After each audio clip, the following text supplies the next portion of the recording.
All right, turning to our forecast now and looking live at the Seattle waterfront. Seems like we got clouds out there, but it's not a really bad afternoon. I mean, it's pretty mild. It is nice outside. I was just wondering about, planting and all the stuff I don't know. I don't know if it's good right now or not to do that. I can't tell. I see things blooming like crazy. Yeah. I know allergies are up, pollen's up. Yeah. So it seems like we're going to have a fantastic growing season, but I don't know.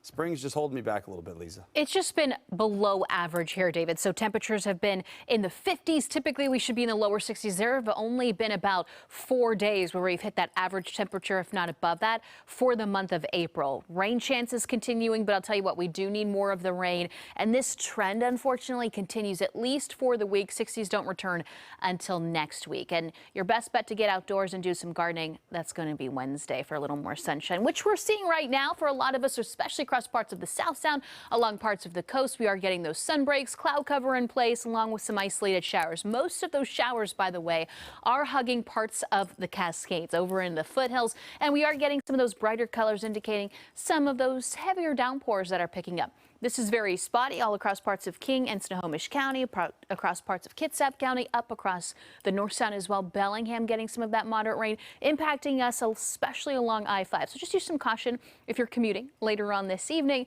And these showers on and off, they are going to continue not only tonight, but through the day tomorrow. Temperature-wise, they're going to fluctuate depending on the rain, but overall just sitting in the 50s for a lot of us here.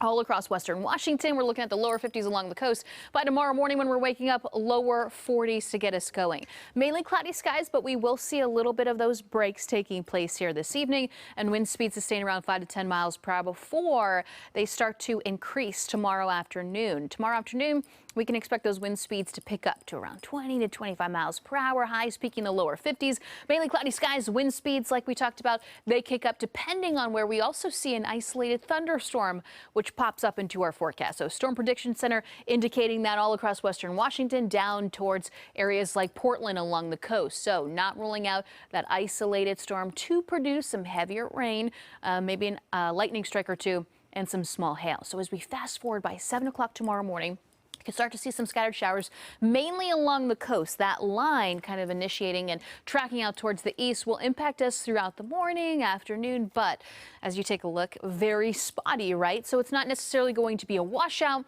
but this is something that we are expecting throughout the lunch hour and in the evening on that commute home, with that snow level, by the way, dropping down to around 3,000 feet, which means we could see around 1 to 2 inches of accumulation of snow in those higher elevations like the Cascades in the Olympics for tomorrow. So here's a look at your 7-day forecast. Tonight, 42 degrees. Tomorrow, 53.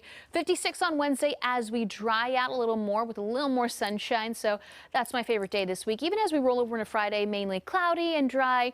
Temperatures now start to warm up into the upper 50s, and they remain there through the weekend and next week before we hit the 60s. But the rain chances, they do return, especially on Saturday. They become a little more widespread, and that is a look at what we can expect.